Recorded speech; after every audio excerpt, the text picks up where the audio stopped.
Hi hello friends, आजच्या व्हिडिओमध्ये सर्वांचे स्वागत आहे। आजच्या व्हिडिओमध्ये आपण बघणार आहोत इयत्ता 5वी स्कॉलरशिप आणि मंथन परीक्षा यांना उपयुक्त असा घटक म्हणी आणि त्यांचे अर्थ। तत्पूर्वी तुम्ही जर या चॅनलवरती नवीन असाल तर नक्की हा चॅनल सबस्क्राइब करा, त्याचबरोबर बेल आयकॉन प्रेस करा जेणेकरून तुम्हाला नवनवीन व्हिडिओच्या नोटिफिकेशन मिळत जातील।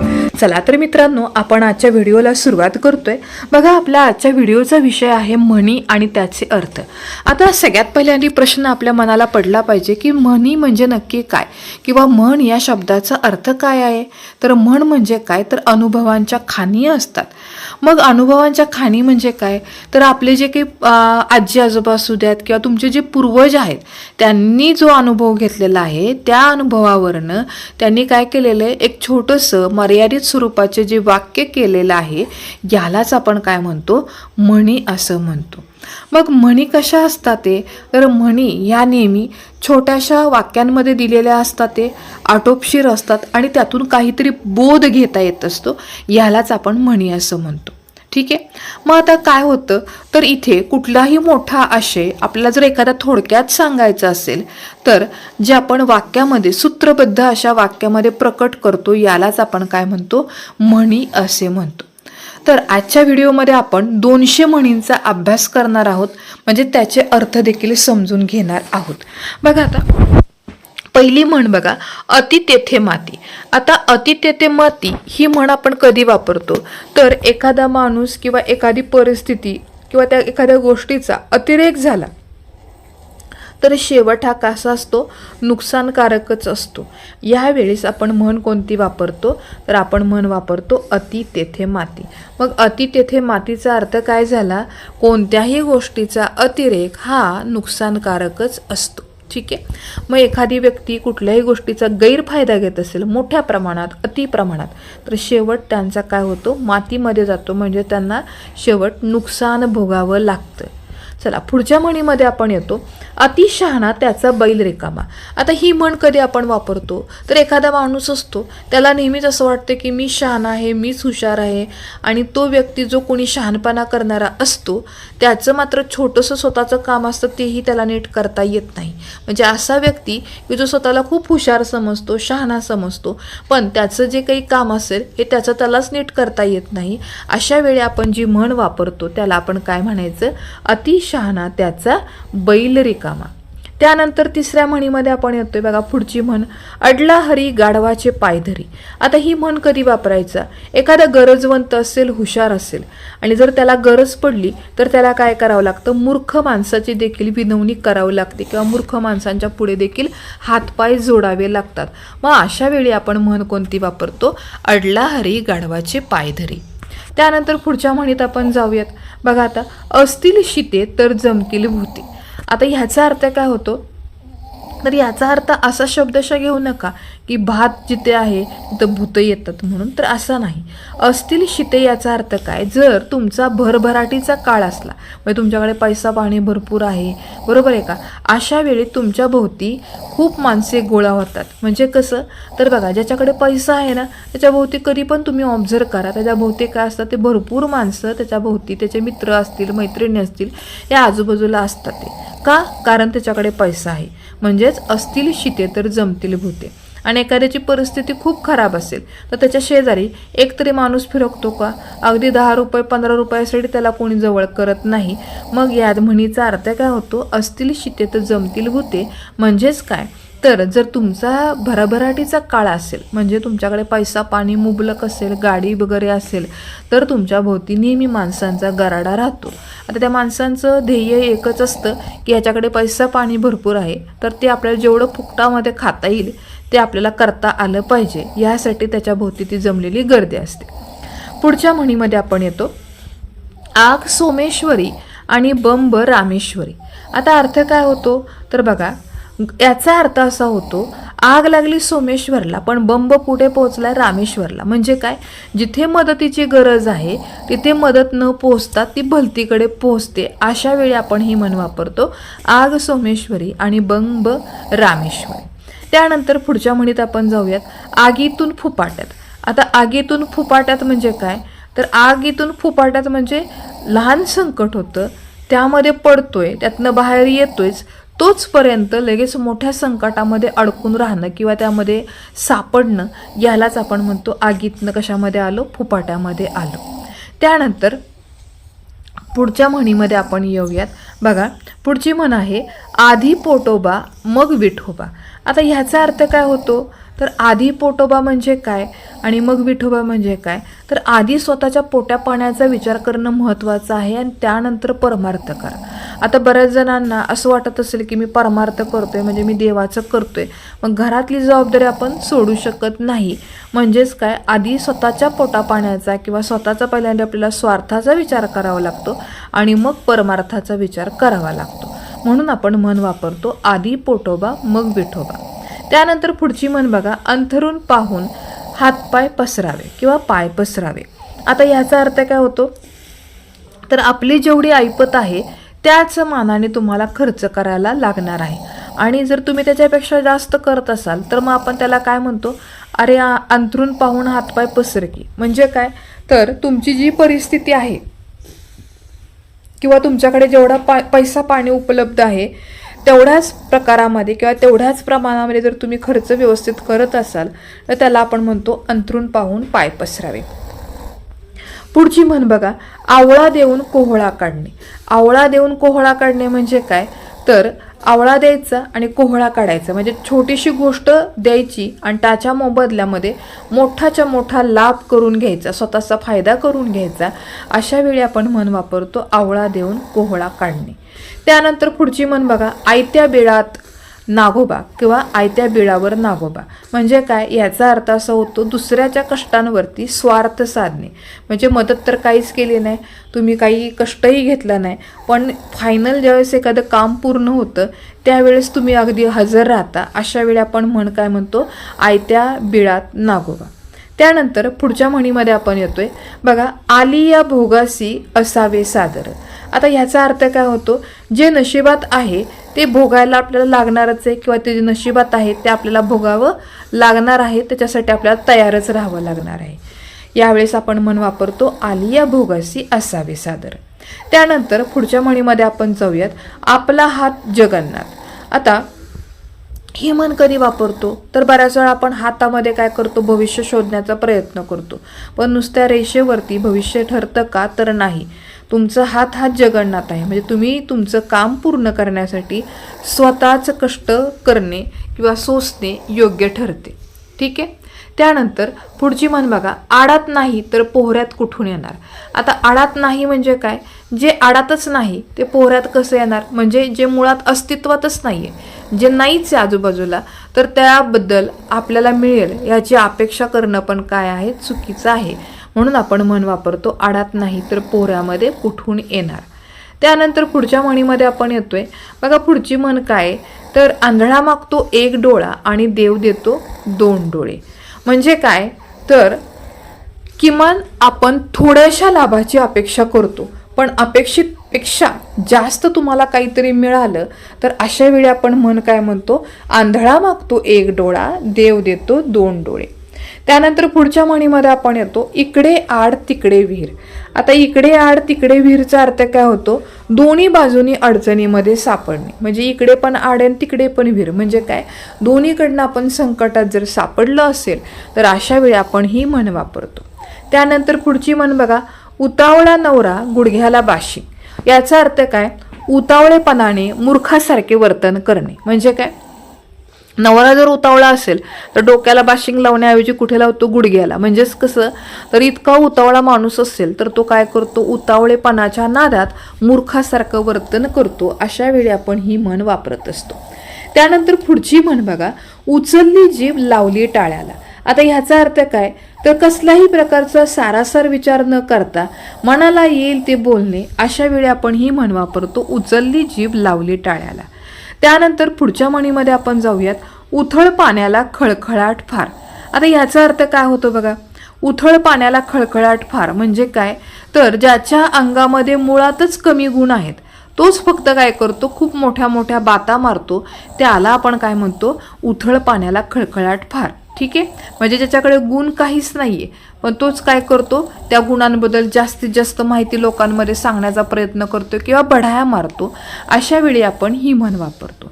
त्यानंतर पुढच्या म्हणीमध्ये आपण येतोय, ऊस गोड लागला म्हणून मुळासकट खाऊ नये. याचा अर्थ काय, तर एखादी गोष्ट आवडली किंवा एखाद्या गोष्टीला आपल्याला काय झालं, सहजच मिळाली, तर त्याचा इतका गैरफायदा घेऊ नये की ती सगळीच्या सगळे आपल्यालाच मिळालेली पाहिजे, असं आपल्या मनामध्ये भावना आली नाही पाहिजे. यासाठी आपण म्हण वापरतो, ऊस गोड लागला म्हणून मुळासकट खाऊ नये. ठीक आहे. त्यानंतर पुढची म्हण बघा, एक ना धड भराभर चिंध्या.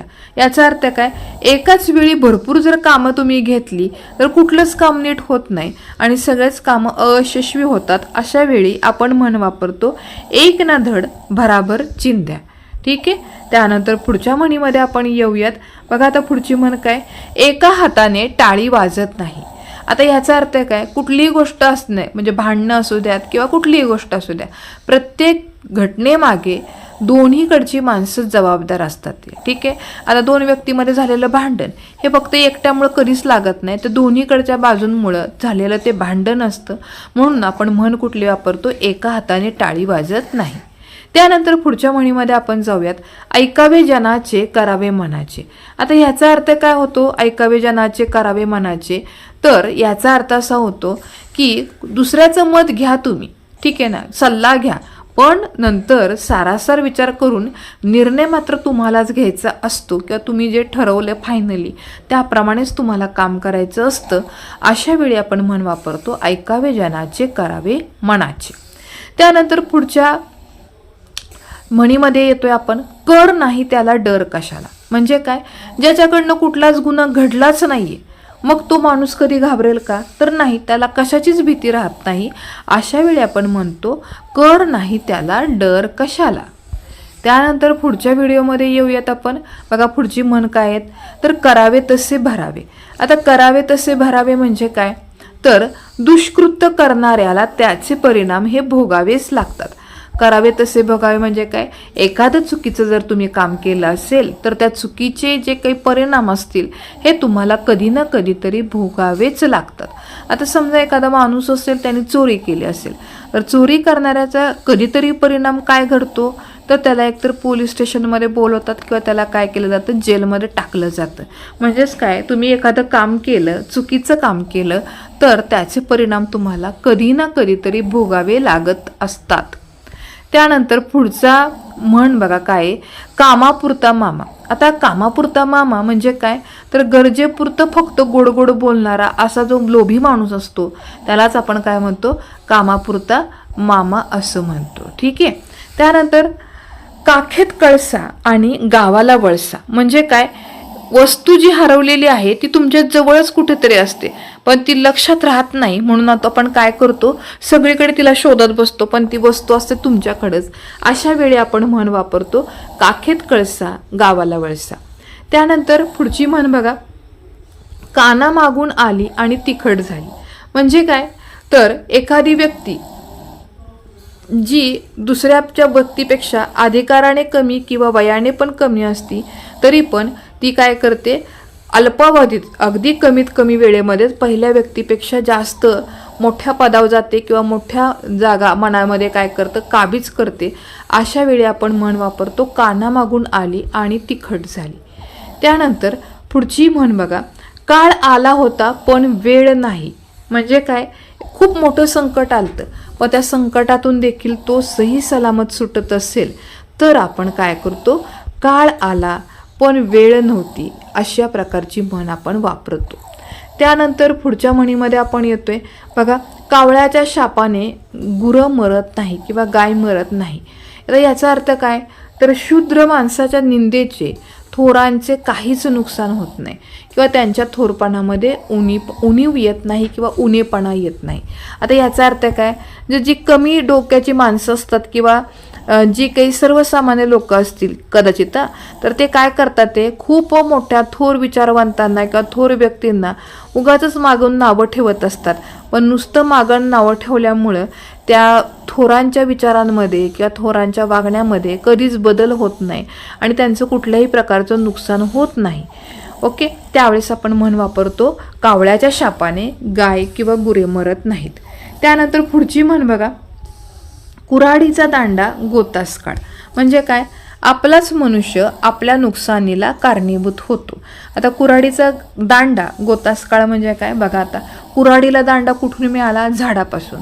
आणि तीच कुऱ्हाड आपण कुठे वापरतो, तर झाड तोडण्यासाठी वापरतो. म्हणजेच काय, आपलाच माणूस आपल्या नुकसानीला किंवा आपल्या नुकसानीला कारणीभूत ठरतो.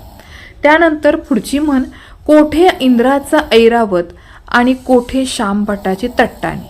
आता इथे काय सांगितले, तर इंद्राचा ऐरावत आणि सर्वसामान्य माणसांची तट्टाणी यामध्ये कुठेच तुलना होणार नाही.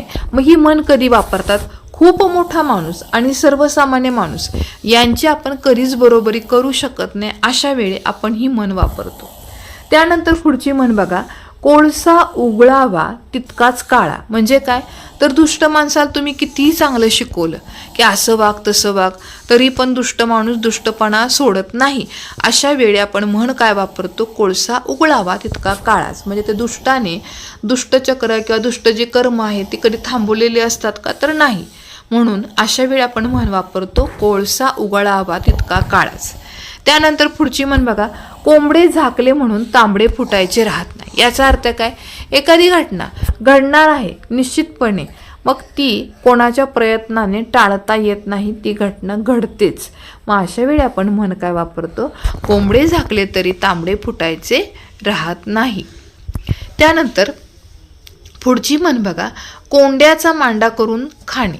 आता कोंड्याचा मांडा करून खाणे म्हणजे काय, तर हालाकीच्या अवस्थेमध्ये आपल्याला जे काही मिळेल त्यावरती खाऊन जगणे किंवा त्याच्यावरती आपण समाधान मानणे. यावेळेस आपण म्हण वापरतो कुठली, तर ती असते म्हण कोंड्याचा मांडा करून खाणे. ठीक आहे. त्यानंतर पुढची म्हण बघा, आता कोल्हा काकडीला राजी. म्हणजे काय, सामान्य कुवतीची माणसे क्षुद्र वस्तूच्या प्राप्तीने देखील संतुष्ट होतात. त्यानंतर पुढची म्हण, खाई त्याला खवखवे. म्हणजे काय, तर जो वाईट काम करतो ना त्याच्या मनात नेहमी धाकधूक किंवा धास्ती राहते. यावेळेस आपण म्हण वापरतो कुठली, खाई त्याला खवखवे. त्यानंतर पुढच्या म्हणीमध्ये आपण जाऊयात, खान तशी माती बाप तसा बेटा आणि कुंभार तसा लोटा. म्हणजे काय, तुमच्या आई वडिलांची जशी वागणूक आहे, वर्तणूक आहे, त्याचप्रमाणे तुमची पिढी वागण्याचा प्रयत्न करत असते. खाईन तर तुपाशी नाहीतर उपाशी. आता ह्या म्हणीचा अर्थ काय होतो, एक तर विलासी जीवन उपभोगता येईल किंवा तेवढे उपभोगणे आणि कंगाल स्थितीमध्ये जगणे, ह्यापैकी एकाचीच निवड करायची. ठीक आहे. आता माणसांकडे पैसा असेल तर माणूस काय करतो, एकतर काय म्हणतो, जर समजा 1000 असतील तर त्यातले आपण 500 खर्च करतो आणि 500 आपण काय म्हणतो सेविंगला टाकूया. पण काही लोक अशा वृत्तीचे असतात की जगणार तर मी पॉशमध्ये जगणार, नाहीतर मग मी काय करणार आहे, जगणं सोडून देईल किंवा एकदम भिकाऱ्यासारखं जगेल. मग अशी जी दोन टोकाची भूमिका घेणारी जी लोक असतात ते एकतर असं नाहीतर तसं. अशा वेळी म्हण आपण काय वापरतो, खाईल तर तुपाशी नाहीतर उपाशी. त्यानंतर पुढच्या म्हणीमध्ये आपण जातो, खायला काळ आणि भुईला भार.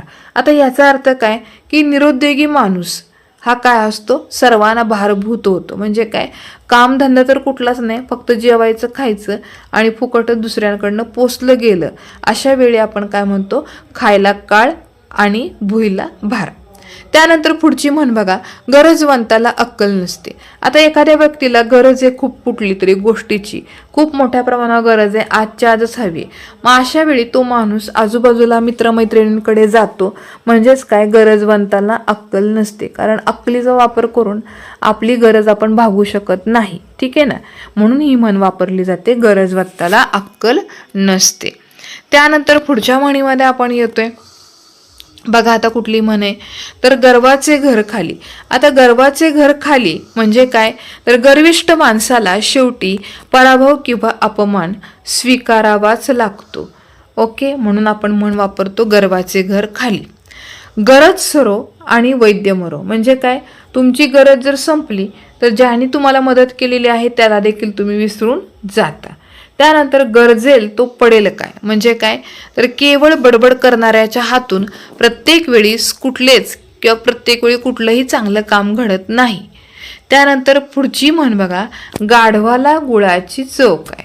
आता ह्याला अर्थ काय येतो, अडाण्याला चांगल्या वस्तूंचे मोल कळत नाही. ठीक आहे ना, ज्याला काहीच माहीत नाही त्याचं महत्त्व, किंवा एखादा अशिक्षित माणूस असेल तर त्याला जास्त काही माहिती नसेल, तुम्ही त्याच्या पुढे किती चांगली वस्तू आणली तरी त्याची किंमत त्या माणसांना लावता येत नाही किंवा त्याला त्याचं मोल कळत नाही.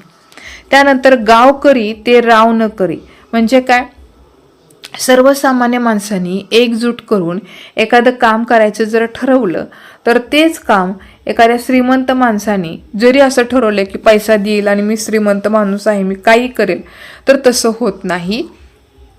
कारण जर माणसं सगळी एकत्र आली तर कमी वेळेमध्ये देखील एकजुटीच्या बळावरती ते काम पूर्ण करू शकतो. त्यानंतर पुढची म्हण, गाजराची पुंगी वाजली तर वाजली नाहीतर मोडून खाली. याचा अर्थ काय, एखादी गोष्ट जर साध्य झाली तर चांगलंच आहे, पण जरी साध्य नाही झाली तर त्या वस्तूचा उपयोग दुसऱ्या कुठल्या तरी गोष्टीसाठी करणे, याला आपण म्हणतो गाजराची पुंगी वाजली तर वाजली नाहीतर मोडून काढली. त्यानंतर गुरुची विद्या गुरुला फळली, म्हणजे काय, स्वतःचा डाव स्वतःवरच उलटवला किंवा एखाद्याचा डाव त्याच्यावरच उलटवायचा, अशा वेळी आपण म्हणतो गुरुची विद्या गुरुला फळली. त्यानंतर पुढच्या म्हणीमध्ये आपण जाऊयात. बघा आता, गोगल गाय नि पोटात पाय. आता ह्याचा अर्थ काय होतो, एखाद्याचं मनामध्ये काय आहे आणि चेहऱ्यावरती काय हे समजून येत नाही, अशा वेळी आपण ही म्हण वापरतो, गोगल गाय नि पोटात पाय. म्हणजे दिसताना ती एकदम साधी भोळी सभ्य असेल पण आतून मात्र वेगळीच काहीतरी असेल, अशा वेळी त्या व्यक्तीला आपण काय म्हणतो, गोगल गाय आणि पोटात पाय. त्यानंतर पुढची म्हण, घरोघरी मातीच्या चुली. आता घरोघरी मातीच्या चुली अर्थ काय होतो, तर सगळ्या कुटुंबामध्ये किंवा सगळीकडे सगळ्या घराघरामध्ये हीच परिस्थिती आहे, सगळ्यांची परिस्थिती काय असते, सारखीच असते.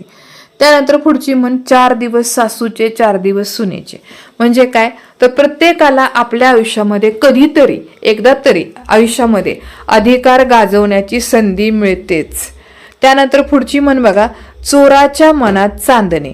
आता चोराच्या मनात चांदणेचा अर्थ काय होतो, तर आपले दुष्कृत्य उघडकीस येईल म्हणून त्या व्यक्तीला नेहमीच भीती वाटते, अशा वेळी आपण म्हण वापरतो, चोराच्या मनात चांदणे. त्यानंतर पुढच्या म्हणीमध्ये आपण जातोय, चोर सोडून संन्याशाला सुळी देणे. म्हणजे काय, तर ज्याने गुन्हा केलेला आहे त्याला मोकळं सोडून दुसऱ्यात कुठल्या तरी प्रामाणिक माणसाला शिक्षा दिली, अशा वेळी आपण ही म्हण वापरतो. त्यानंतर पुढची म्हण बघा, चोरावर मोर. आता चोरावर मोर म्हणजे काय, एखाद्याच्या कृत्यावर सवाई कृत्य करून मात करणे. ठीक आहे, चोरावर मोर म्हणजे काय, एखाद्याने एक चाल लढली असेल किंवा चाल केली असेल, त्याच्यापेक्षा दुप्पट चाल आपण चांगल्या प्रतीची ज्यावेळेस आपण करतो त्यावेळेस आपण त्याला म्हणतो चोरावर मोर. त्यानंतर जळात राहून माशाशी वैर करू नये. म्हणजेच पाण्यामध्ये राहून माशाशी वैर करू नये. याचा अर्थ काय, ज्या ठिकाणी आपण राहतो तिथल्या लोकांबरोबर कधीच वैरभाव ठेवू नये, उलट त्यांच्याशी मिळून मिसळून राहावे. पुढच्या म्हणीमध्ये आपण जातोय, जावे त्याच्या वंशा तेव्हा कळे. म्हणजे काय, नुसतं बोलताना आपण म्हणतो अरे हे काय सोपं आहे, हे काय सोपं आहे, पण प्रत्यक्ष आपण तिथे ज्यावेळेस काम करतो त्यावेळेसच आपल्याला त्यांच्यामध्ये आलेल्या अडचणी, एखाद्या कामामध्ये आलेल्या अडचणी ह्या समजून येतात. नाहीतर आपल्याला वाटतं ते काम खूपच सोपं आहे, पण प्रत्यक्ष ज्यावेळेस आपण ते कृती करतो, काम करतो, त्यावेळेस आपल्याला त्यांना येणाऱ्या अडचणी कुठल्या कुठल्या असतील याचा अनुभव घेता येतो. त्यानंतर पुढची म्हण बघा, जित्याची खोड मेल्याशिवाय जात नाही. म्हणजे काय, एखाद्या व्यक्तीचा मूळ जो स्वभाव आहे तो कधीच बदलत नाही किंवा तो कधीही जात नाही. जो न देखे रवी ते देखे कवी. याचा अर्थ काय असतो, कल्पना ज्याच्याकडे असते, कल्पना शक्ती असते, त्या व्यक्तीचा फायदा असा असतो की सर्वसामान्य माणूस जिथे पोहोचतो त्याच्या पण पलीकडे जाऊन काय करतो, कवी बघू शकतो. म्हणजेच काय, तर कल्पनाच्या भरारीमुळे कवी वास्तवाच्या पलीकडचं देखील शोधू शकतो. म्हणजे काय, तर कुठल्याही गोष्टीचं तो वर्णन करू शकतो किंवा काय करू शकतो, कुठल्याही परिस्थितीला जी आपल्या समोर जरी घडली नसेल तरी आपण वेगळ्या परिस्थितीचं वर्णन करू शकतो. म्हणून आपण म्हण वापरतो, जे न देखे रवी ते देखे कवी. त्यानंतर पुढची म्हण बघा, ज्याची खावी पोळी त्याची वाजवावी टाळी. म्हणजे काय, तर खाल्लेल्या मिठाला जागणे. म्हणजेच काय, ज्यांनी मदत केलेली आहे त्याच्याशी नेहमीच आपण काय करतो, तर अनुकूल वातावरण ठेवतो किंवा त्याच्या कामाला आपण नेहमीच सहकार्य करतो. म्हणजे ज्याची खावी पोळी त्याची वाजवावी टाळी. त्यानंतर पुढची म्हण बघा, झाकली मूठ 1.25 लाखाची. म्हणजे काय, मौन पाळून आबरू राखणे याला म्हणायचे जाकली मूग 1.25 लाखाची. त्यानंतर पुढची म्हण बघा, टाकीचे घाव सोसल्यापासून देव पण येत नाही. म्हणजे काय, कष्ट केल्याशिवाय मोठापणा कधीच मिळत नाही. त्यानंतर पुढची म्हण, डोंगर पोखरून उंदीर काढणे. म्हणजे काय, खूप कष्ट करायचं आणि फायदा मात्र काय झाला, खूप कमी झाला. अशा वेळी आपण म्हणतो डोंगर पोखरून उंदीर काढणे. त्यानंतर पुढची म्हण बघा आता,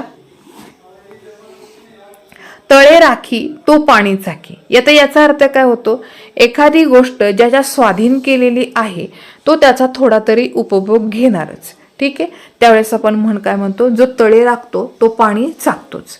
त्यानंतर पुढची म्हण, तहान लागल्यावर विहित खणणे. म्हणजे काय, एखादी वस्तूची गरज ज्यावेळेस निर्माण होते त्यावेळेस ती मिळवण्याची आपण धावपळ करतो, घाई करतो. अशा वेळी आपण म्हण वापरतो तहान लागल्यावर विहीर खणणे. त्यानंतर पुढची म्हण, ताकापुरती आजी. म्हणजे काय, स्वार्थ साधण्यापुरतीच एखाद्याची गुणगान करणे. म्हणजे तुम्हाला गरज आहे एखाद्या वस्तूची, तेवढीच वस्तू मिळवायची आहे म्हणून त्या व्यक्तीला तेवढ्यापुरतंच गोडगोड बोलायचं आणि काम झालं की त्याच्याकडे बघायचं पण नाही. अशा वेळी आपण ही म्हण वापरतो. त्यानंतर पुढची म्हण आहे, थेंबे थेंबे तळे साचे. आता ह्याचा अर्थ काय होतो, तर थोडं थोडं ज्यावेळेस आपण साठवतो त्यावेळेस काही दिवसानंतर त्याचा मोठा साठा आपल्याला बघायला मिळतो. त्यानंतर पुढची म्हण, दगडापेक्षा वीट मऊ. म्हणजे काय, कधी कधी असं वाटतं मोठ्या संकटांपेक्षा लहान संकट चांगलं. चला पुढच्या म्हणीमध्ये जाऊयात आपण. दात आहेत तर चणे नाहीत आणि चणे आहेत तर दात नाही. याचा अर्थ काय होतो, तर अनुकूल परिस्थितीचा उपयोग करून घेण्यासाठी योग्य ती गोष्ट योग्य वेळी न मिळणे. म्हणजे दात आहेत पण चणे नाहीत आणि चणे आहेत तर दात नाही. ठीक आहे ना. म्हणजे आता समजा उदाहरण घ्या, एखादा माणूस असेल, अधिकारी पदावर असेल, रिटायर झाला, भरपूर पैसा आहे, पण भरपूर पैसा आल्यानंतर त्याने जर ठरवलं असेल की मी ते फिरायला जातो, पण फिरण्यासाठी त्याचं शरीर साथ देईल का, तर नाही. मग अशा वेळी पैसा आहे, सगळं आहे, पण फिरायलाच तुम्हाला वेळच नाही आहे किंवा फिरण्यासाठी तुमच्या शरीरामध्ये ताकद तेवढी नाही. अशा वेळी आपण म्हणतो दात आहेत पण चणे नाहीत आणि चणे आहेत तर दात नाहीत. त्यानंतर पुढची म्हण बघा, दाम करी काम. म्हणजे काय, जर तुमच्याकडे पैसा असेल तर पैशाचा उपयोग करून तुम्ही कुठलीही कामे पूर्ण करू शकता. दिव्याखाली अंधार. म्हणजे काय, तर मोठ्या माणसांच्या ठिकाणी देखील काही दोष असतातच. म्हणजे दिव्याखाली अंधार. त्यानंतर दुरून डोंगर साजरे. म्हणजे काय, लांबूनच एखादी गोष्ट चांगली दिसते आणि ज्यावेळेस आपण जवळनं बघण्याचा प्रयत्न करतो त्यावेळेस मात्र त्याच्यामधले सगळे दोष आपल्याला दिसायला लागतात. पुढची म्हण, देश तसा वेश. म्हणजे काय, परिस्थिती जशी आहे त्याप्रमाणे आपल्याला वागावं लागतं. अशा वेळी आपण म्हणतो देश तसा वेश. त्यानंतर देव तारी त्याला कोण मारी. म्हणजे काय, जर तुमची देवावरती, तुमच्यावरती एखाद्या देवाची कृपा असेल तर कुठलंही संकट आलं तरी पण तुम्हाला त्याच्यातून जगायचंच जर असेल तर तुम्ही काय करणार आहे, तुमचं कोणीही वाईट करू शकणार नाही. अशा वेळी आपण म्हणतो देवतारी त्याला कोण मारी. पुढची म्हण, दैव देते कर्म नेते. म्हणजे काय, तर आपलं जे काही नशीब असतं ना, त्यांनी जर दिलं असेल तर अनुकूल परिस्थिती जी मिळाली आपल्याला मोठं होण्याची, त्याचा फायदा जर घेता नाही आला तर अशा वेळी आपण ही म्हण वापरतो. कोणती, तर देव देते आणि कर्म नेते. चला पुढच्या म्हणीमध्ये आता आपण जाऊयात.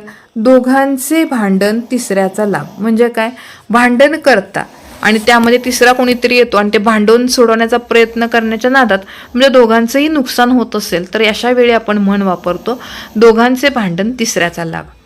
चला पुढच्या म्हणीमध्ये आपण येतोय, ना कर्त्याचा वार शनिवार. म्हणजे काय, एखादा माणूस असेल आणि त्याला कुठल्याच काम करण्याची सवय नाही, प्रत्येक वेळी तो कारण देऊन सबब सांगून टाळत असेल तर अशा व्यक्तींसाठी आपण म्हण कोणती वापरतो, न कर्त्याचा वार शनिवार.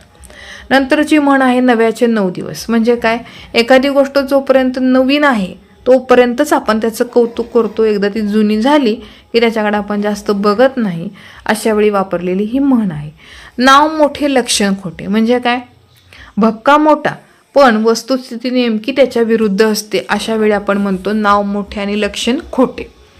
त्यानंतर पुढची म्हण बघा, नळी फुंकिली सोनारे इकडून तिकडे गेले वारे. म्हणजे काय, केलेल्या उपदेशाचा काहीही उपयोग न होणे. म्हणजे एखाद्या माणसाने जीव तोडून तुम्हाला जर उपदेश केला असेल तर त्याच्या उपदेशाकडे लक्ष न म्हणजे दिलंच नाही त्याने, किंवा तो त्याचा आहे तीच चुका करत राहिला, अशा वेळी आपण ही म्हण वापरतो. त्यानंतर पुढची म्हण आहे नाचता येईना अंगण वाकडे. म्हणजे काय, तुमच्याकडे जे काही चुका आहेत किंवा तुमच्याकडे ज्या कमी आहेत गोष्टी, त्या तुम्ही काय करता, झाकण्यासाठी दुसऱ्याला नावं ठेवता. अशा वेळी आपण म्हणतो नाचता येईना अंगण वाकडे. ठीक आहे, चला पुढच्या म्हणीमध्ये आपण येऊयात. बघा आता, नाकापेक्षा मोती जड. याचा अर्थ काय होतो, तर कनिष्ठ व्यक्ती वरिष्ठापेक्षा वरचढ होणे. कधी कधी असं पण होतं बघा आपल्या आयुष्यामध्ये, आजकाल किंवा काल परवा आलेली मुलगी, काल परवा आलेला कामावरती मुलगा हा इतका प्रामाणिकपणे काम करतो की थोड्याच दिवसांमध्ये तो सिनियर लोकांपेक्षा देखील पुढे निघून जातो. अशा वेळी आपण काय म्हणतो, नाकापेक्षा हा मोती जड झाला.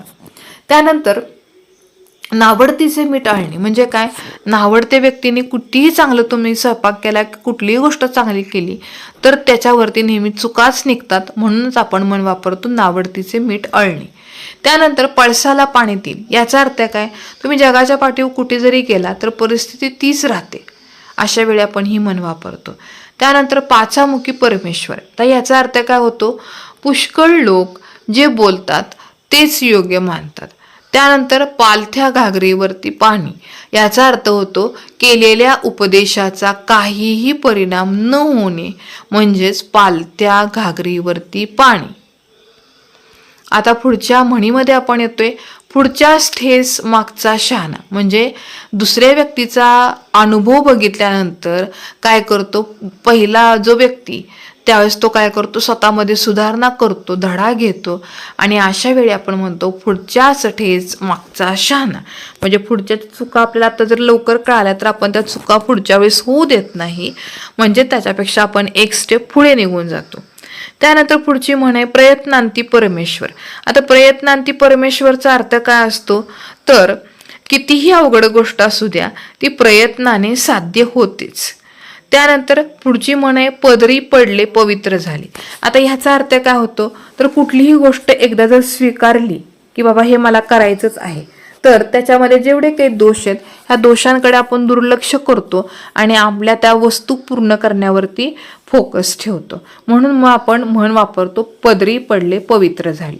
त्यानंतर पुढची म्हण आहे पाचही बोटे सारखे नसतात. याचा अर्थ काय, जरी तुमचा एकत्र ग्रुप असेल तरी पण प्रत्येकाचे स्वभाव हा विभिन्न असतो. त्यामुळे जरी सगळे सारख्या स्वभावाची माणसं जरी असतील किंवा ते योग्यतेची जी सेम टू सेम योग्यता, योग्य मानसिकता असं कधीच नसतंय.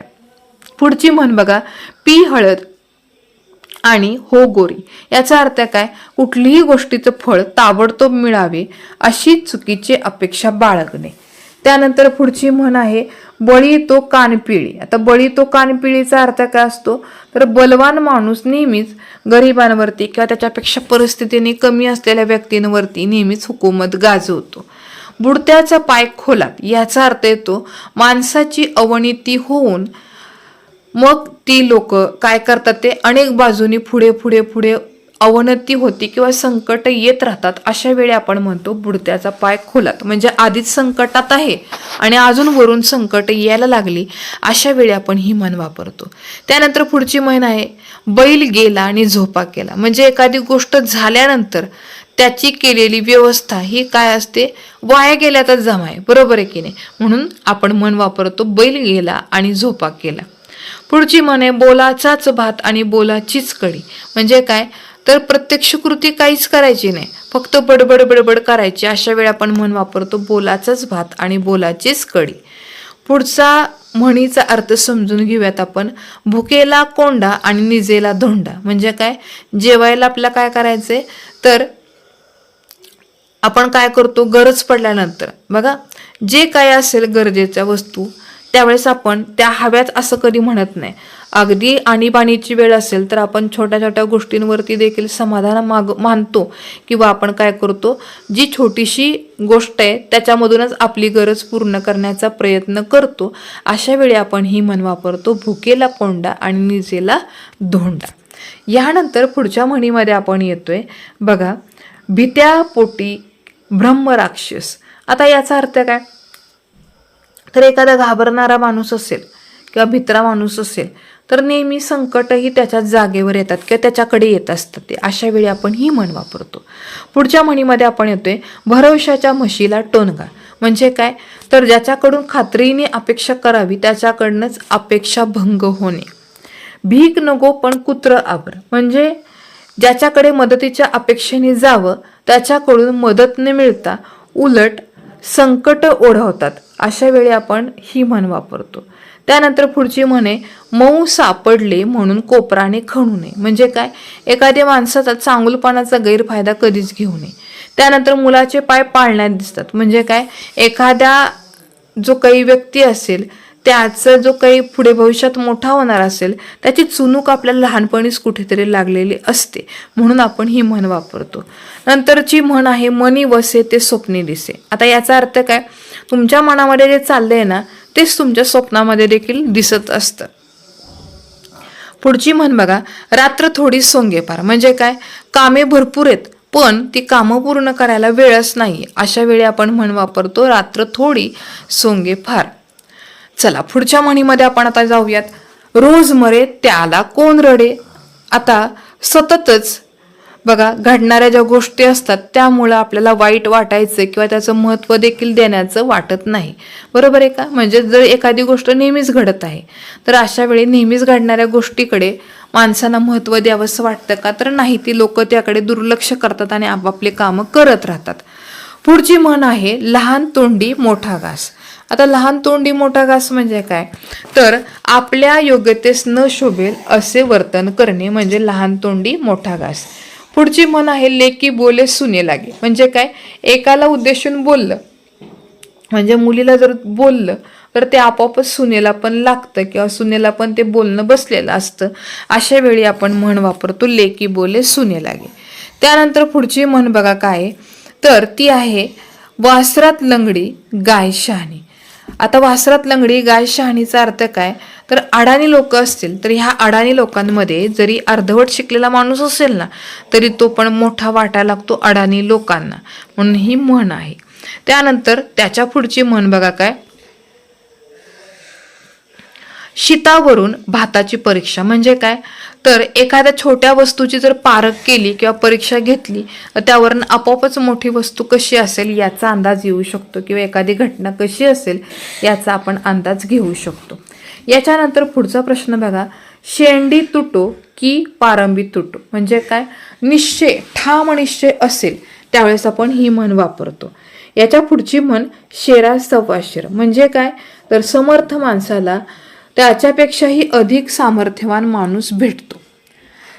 पुढची म्हण आहे सगळे मुसळ केरात. म्हणजे काय, काम व्यवस्थित जर पार पडले असे वाटत असतानाच महत्वाची बाब आपण विसरून जातो. हे आठवल्यानंतर आपण म्हण वापरतो सगळे मुसळ केरात. म्हणजे तुम्ही जेवढी मेहनत केली ती सगळी वाया जात असेल अशा वेळी आपण ही म्हण वापरत असतो. त्यानंतर पुढची म्हण बघा साखरेचे खाणार त्याला देव देणार. आता साखरेचे खाणार त्याला देव देणार म्हणजे काय, तर भाग्यवान माणसाला सगळ्याच परिस्थिती अनुकूल असतात. सुंठी वाचून खोकला जाणे. म्हणजे काय, उपाययोजना करण्या अगोदरच संकट हे संपून जातं किंवा निघून जातं. पुढची म्हण सुंभ जळला तरी पीळ जात नाही. म्हणजे एखादा माणूस कितीही संकटात सापडला तरी तो त्याचा मूळ स्वभाव कधी सोडत नाही. त्यानंतर पुढच्या म्हणीत आपण जातोय सरड्याची धाव कुंपणापर्यंत. म्हणजे काय, तर एखादा सामान्य माणूस असतो कुवतीचा त्याची झेप ही मर्यादितच असते. ठीक आहे. चला पुढच्या म्हणीमध्ये आपण येतोय बघा सत्तेपुढे शहाणपण चालत नाही. म्हणजे काय, ज्याच्या हातामध्ये सत्ता आहे ज्याच्याकडे मताधिकार आहे त्याच्या पुढे इतरांच्या मताला काहीच किंमत राहत नाही. पुढची म्हण हत्ती गेला आणि शेपूट राहिला. म्हणजे काय, तर खूप मोठा कार्य जे असेल ते संपलं आणि थोडंसं आता शिल्लक राहिलं आहे अशा वेळी आपण म्हणतो की हत्ती गेला आणि शेपूट राहिली. त्यानंतर पुढची म्हण बघा हातचे सोडून पळत्याच्या पाठी लागणे. म्हणजे काय, जी गोष्ट सहज मिळणारी आहे ती सोडून आपण न मिळणाऱ्या गोष्टीच्या मागे जाण्याचा प्रयत्न करणे. अशा वेळी आपण ही म्हण वापरतो. त्यानंतर हाजीर तू वजीर. म्हणजे काय, जो वेळेवरती हजर राहतो त्याला त्या संधीचा फायदा घेता येतो. पुढची म्हण हातच्या कंगनाला आरसा कशाला. किंवा हाताच्या कंकणाला आरसा कशाला. म्हणजे काय, प्रत्यक्ष दिसणाऱ्या गोष्टीला पुराव्याची गरज आहे का, तर नाही.